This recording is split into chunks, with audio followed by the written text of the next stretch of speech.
седнете сите кај што има место, седнете, не стоите се.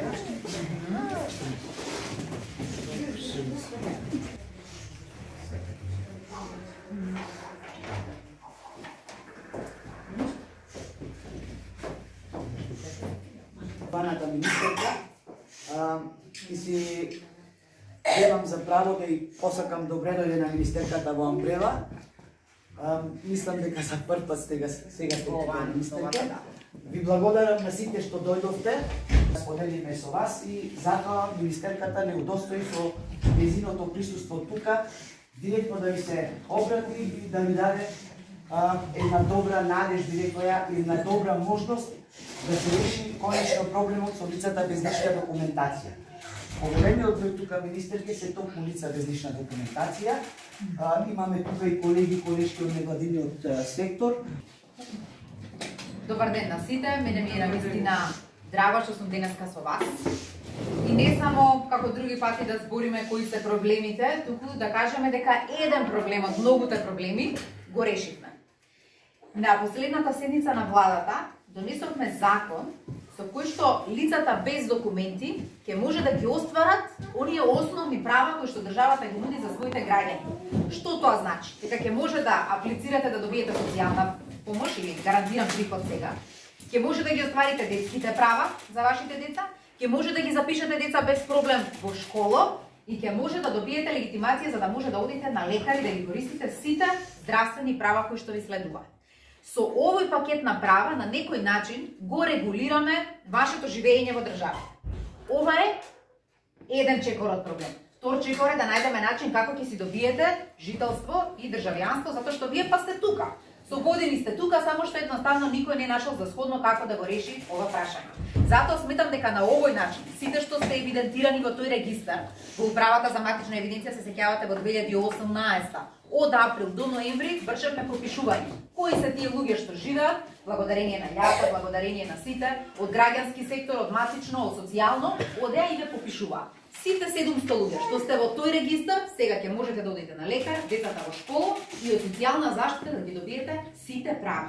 Јас очекувам собранието во најскоро време да го усвои овој закон и со тоа веќе да почнете со помош на љагипа да ги остварувате овие права. Ќе добиете посебни карти кои што во управа за матична евиденција ќе ви бидат издадени и со таа карта веќе ќе може да имате и сметка во банка и полека да ве вписуваме во системот, затоа што тоа ќе биде на некој начин историска придобивка за сите вас. Со години се боревме да го надминеме ова прашање и еве денеска можеме да кажеме дека сум среќна затоа што еден чекор направивме плюс и дека вие навистина ќе може да ги остварите овие права.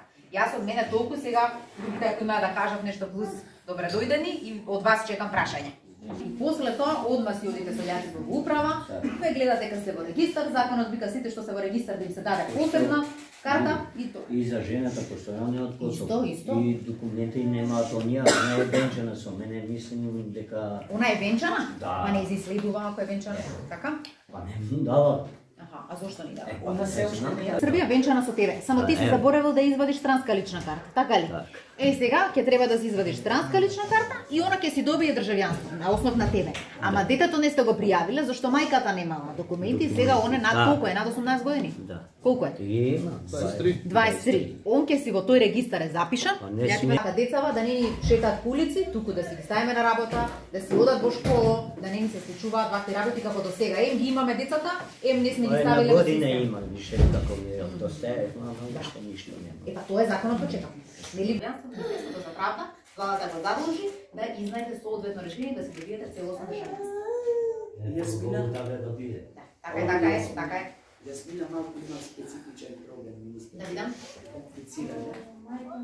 Сите деца не можеме да покренеме постапка бидејќи мајката се уште нема лична документација. Децата и она се во регистар? Се.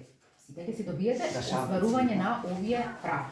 Тоа е дека вие ќе имате и Здравство, здравство, деца во образование, школа, ти ќе можеш да социјална работиш, заштита. се ќе се биде тоа решено на овој начин и ако ништо друго, живењето твое ќе биде регулирано. Дека ти си еднаква граѓанка со сите и ти и твоите деца. После за државјанството си е посебна поставка која што ќе си го води Министерство за правда. Ама мене како министар ми беше најважно децата во школа, здравствено да имате, да може да работите и социјална заштита да примате. Зашто чим помине во собрание, јас очекувам во декември месец најдоцна да помине во собрание. Чим помине таму, Истиот ден после ако ќе се објави во Службен весник, вие веќе си одите во управа за матична евиденција, си ги добивате тие посебни листи кои што ви се како за евиденција и сите ќе ве примаат институции. Тоа е начинот. Времена, тоа ќе треба да го видиме. Тоа Министерството за правда, затоа владата го задолжи Министерството за правда да изнајде решение за вас брзо да добиете не венчаници, да добијат државјанство.